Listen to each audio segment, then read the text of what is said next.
Assalamualaikum warahmatullahi wabarakatuh. Perkenalkan, nama saya Muhammad Sofyan, peserta Latsar CPNS Angkatan 16. Pada kesempatan kali ini, saya ingin merisum materi analisis isu-isu kontemporer yang terdiri dari revolusi industri 4.0, bahaya narkoba, dan anti terorisme. Yang pertama adalah revolusi industri 4.0. Apa itu revolusi industri 4.0? Secara umum adalah perubahan pola kehidupan manusia dari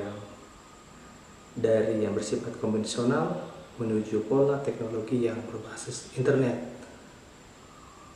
Apa dampak yang ditimbulkan dari revolusi industri 4.0 ini? Yang pertama adalah akan menghilangkan banyak pekerjaan yang bersifat konvensional dan tergantinya oleh mesin dan teknologi. Yang kedua, diestimasikan bahwa di masa depan manusia akan bekerja pada pekerjaan yang belum ada di masa ini. Jadi di sini akan berupaya untuk menyesuaikan, beradaptasi terkait dengan apa saja pola pekerjaan di masa depan. Kemudian selain dampak yang negatif, ada peluang dari revolusi industri ini, yaitu adalah di era digitalisasi ini akan potensi memberikan peningkatan pekerjaan jenis baru pada tahun 2025. Kemudian terdapat potensi pengurangan emisi karbon. Ya, selain dampak negatif juga ada dampak positifnya. Kemudian revolusi industri 4.0 ada 7 bidang pekerjaan yang menurut saya itu tidak bisa digantikan oleh robot, mesin, dan sebagainya. Yang pertama itu adalah misalkan profesi guru, dosen, kreatif, teknisi perawatan, kemudian penata rambut, kemudian terapis, ya, kemudian pekerja kesehatan dan caretaker, ya. Artinya pekerjaan ini sulit untuk digantikan karena ada sisi humanis di dalamnya, ya. Nah, jadi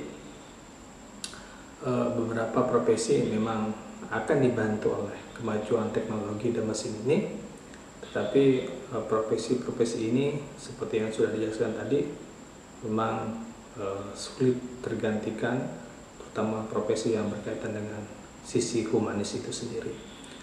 Ada beberapa strategis yang prioritas nasional untuk making Indonesia pada revolusi industri 4.0 ini, yaitu adalah perbaikan aliran material, kemudian mendesain ulang zona industri, kemudian adalah peningkatan sumber daya manusia, kemudian pemberdayaan UMKM, kemudian menerapkan investasi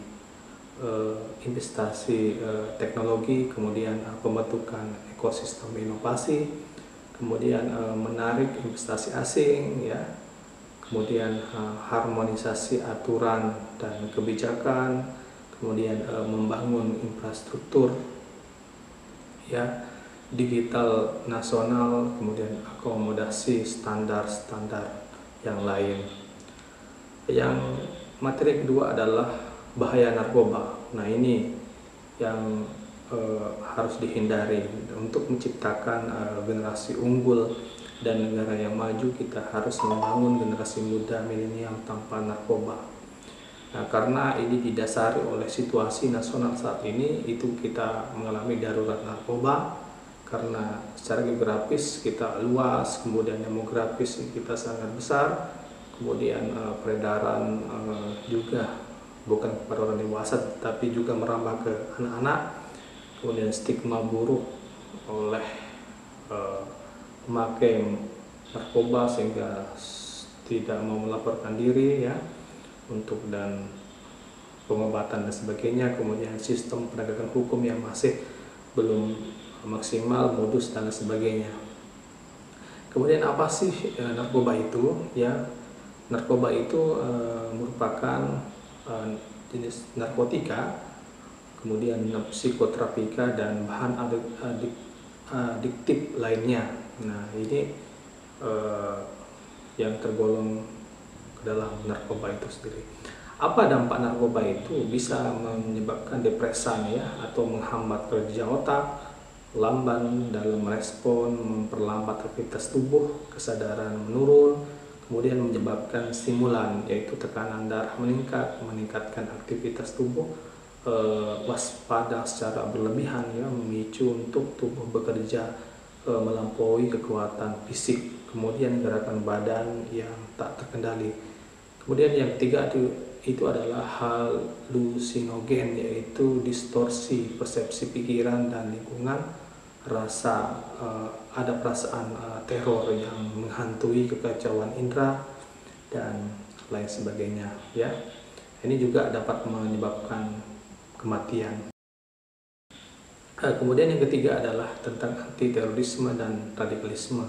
Apa yang dampak yang ditimbulkan dengan adanya ancaman terorisme ini, yaitu adalah merusak ideologi Pancasila, kemudian memecah belah persatuan dan kesatuan, tidak menciptakan rasa aman dan lain sebagainya di dalam kehidupan berbangsa, bermasyarakat, berbangsa dan bernegara.